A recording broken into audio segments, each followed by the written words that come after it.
Hello, my name is Gregory Hillier. This is my final product for CE 520 Curriculum Development course at Athens State University. I chose to focus in on the animal science curriculum in the Fundamentals of Agri-Science course of study from the state of Alabama. As I said, my name is Gregory Hillier. I am the agri-science teacher at Billingsley School, where I teach grades 7 through 12. The curriculum I chose to focus on is the animal science standards in the Fundamentals of Agri-Science course from the state of Alabama. I chose this area due to the fact that many students and even adults do not fully understand nor appreciate the complexities of animal agriculture. They lack the full understanding of animal production, husbandry, and economics. I first begin with the process analysis. I chose to go for a hybrid of two processes. The first one I used was the cubic curriculum by Rang.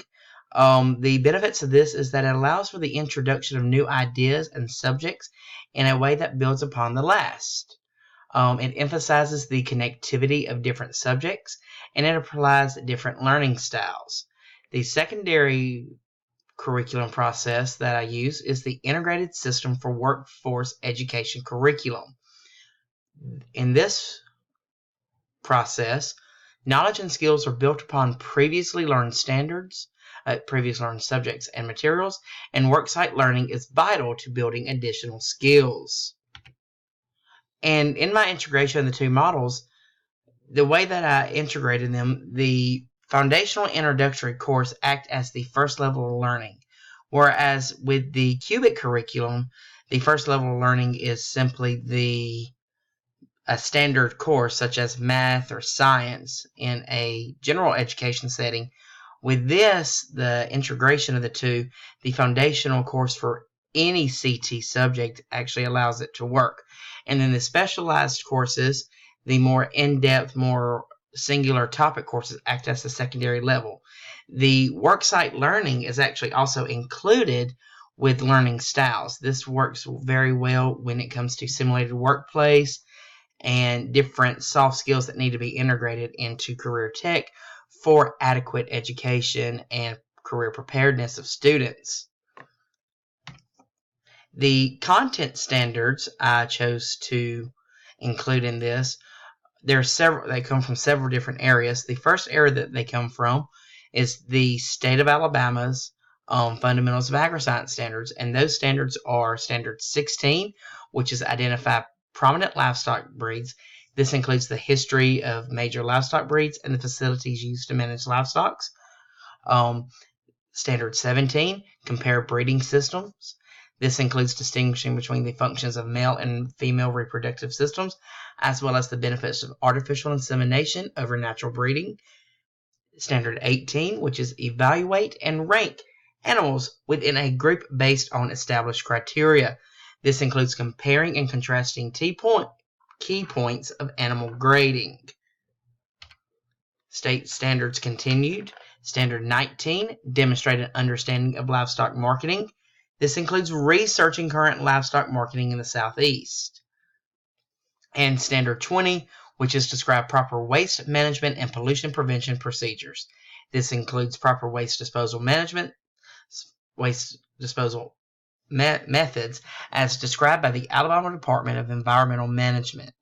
There was also some animal systems career pathway standards that I'm covering with this. This is AS.02, which is utilize best practice protocols based upon animal behavior for animal husbandry and welfare.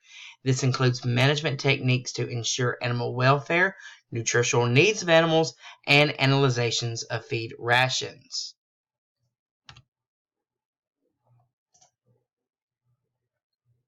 And there's also standards I include from the animal science course of study from the state of Alabama. These include career opportunities, where students identify employment opportunities in the livestock industry. Safety, describes safety procedures for handling livestock and evaluating. And the final one is evaluating methods of disease prevention in livestock. This includes categorizing symptoms of animal disease for diagnostic purposes, comparing drugs used to treat animal diseases, and critiquing environmental factors affecting livestock operations. There are several tasks in which the students will need to be able to satisfactorily complete before they can truly master this curriculum. The first one is uses and benefits of major livestock species and breeds. In this category and in this learning objective, students will complete a breed research project where they will identify the history of the breed and basic management practices for said breed. Students will also complete a test on identifying breeds by visual sight. The second learning objective is animal evaluation. Students will identify the structural soundness of animals. They will be able to rank classes of animals. They will also be able to select animals for either breeding or marketing purposes. Students will also be able to grade animal carcasses, such as quality grades and yield grades. The second task analysis continued. Under animal reproduction, students will learn male and female reproductive systems and cycles. Students will dissect lamb ovaries in order to identify labeling bodies and have a general overall better understanding of the anatomy. Students will also develop a breeding plan for a mock herd. They will use that plan's goals and marketing to complete an adequate breeding plan for their fictional herd of livestock. Animal husbandry and welfare. Students will calculate nutritional needs and feed rations for animals. Students will also work in groups to present differences in animal rights and animal welfare. Under livestock marketing and handling, students will research current market prices of animals and determine profit and loss scenarios. Students will demonstrate appropriate animal handling techniques and tools. And then finally, under waste management and disease prevention, students will identify different waste management and disposal methods with relation to animal health and well-being in a paper. Students will also demonstrate appropriate vaccination procedures on faux animals. The final learning objective is for a career readiness indicator. This curriculum actually allows the students to be prepared to take the Beef Quality Assurance Certification. Students will take all three portions of the BQA certification test to determine mastery. And as I said, this will give all students who master the curriculum a career readiness indicator. We next move on to learning goals, learning outcomes, and objectives. There are several learning goals and outcomes in this curriculum. The first learning goal being students be able to correctly identify various breeds of livestock. Under that goal, there are the following learning outcomes: identify major livestock breeds and identify the history of major livestock breeds. The secondary learning goal is the understanding of breeding systems. The outcomes of this goal: identify parts of the male and female reproductive system, compare and contrast different breeding systems, and locate the functioning bodies on ovaries.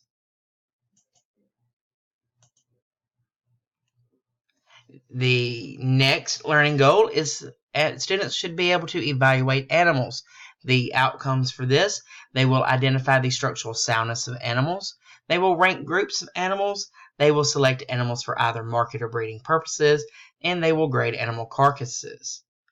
They will then understand current livestock conditions and prices as a learning goal, and in this they will determine profit loss scenarios for farms and producers. They will do this by researching current market prices.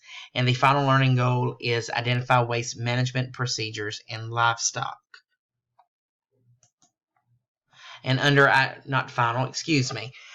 identifying waste management procedures in livestock, they will identify different waste management procedures. Then the next learning goal is to demonstrate proper handling of animals, with the outcomes being determine difference in animal rights versus animal welfare, calculate nutritional needs of animals, and describe common handling practices.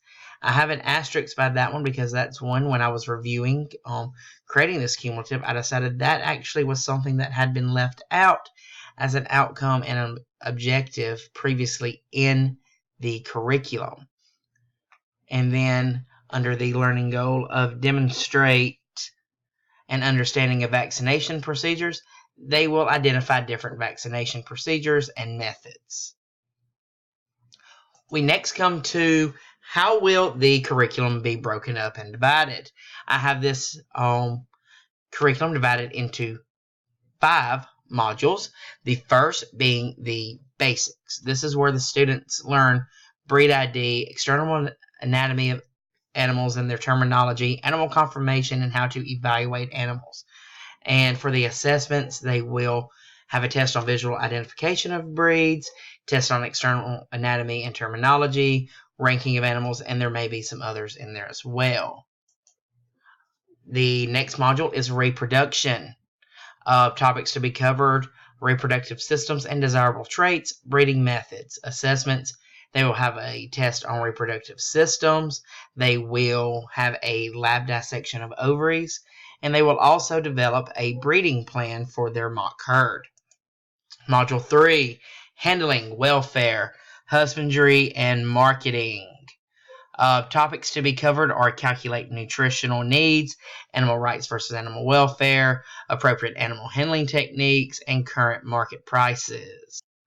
As you can see, Module 3 is a lot of information for the students. The assessments that they will do in this module, they will have a quiz on nutrition, a paper/project on animal rights versus animal welfare, a presentation of animal handling techniques. That's another assessment that was added in. Profit loss scenarios using current market prices. Module 4 is where the students will discuss waste management and disease prevention. The topics covered are waste management and disposal methods and vaccination and disease prevention. Assessments: students will have a test on different waste management procedures and vaccination types, and they will also have to adequately be able to demonstrate vaccination procedures on faux animals. The final module that I went and added in as a cumulative module for this curriculum is Module 5. This is the BQA certification. This is the Beef Quality Assurance certification. And the topics covered, we will review the material we had learned as preparedness for the BQA certification test and assessment. Students will take all 3 parts of the BQA certification test. There are several instructional strategies that will be used in this curriculum. The first that will be used is lecture. Lecture allows for the use of visual aids, and emphasis can be made on certain points. Vast quantities of information can be presented. This lecture does not necessarily provide one-on-one instruction for the students. However, it allows for classroom discussion as well. So if one student has a question, they can ask, and hopefully another student can have that same question and be answered at the same time. We will also have project-based learning, in which project-based learning requires higher order thinking skills and allows for assessment of proficiency and skills learned. One of the major drawbacks is that a large amount of class time must be dedicated to project-based learning. So you must use your time very effectively with this instructional strategy.